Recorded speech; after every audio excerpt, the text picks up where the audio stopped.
আসসালামু আলাইকুম। প্রতিদিনের মতো আজও একটি রেসিপি নিয়ে হাজির হলাম। রেসিপিটা আপনারা দেখতে থাকুন। তো আমি এখানে তেল দিয়ে দিলাম।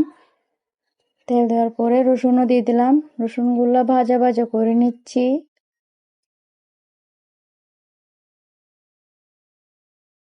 ভালো করে ভাজা ভাজা করে নিলাম। তো আমি কেটে রাখা শাকগুলো দিয়ে দিচ্ছি। লবণও দিয়ে দিলাম স্বাদ মতো।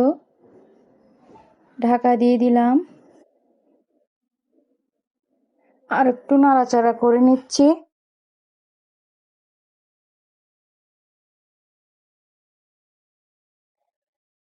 ভালো করে নাড়াচাড়া করে নিলাম।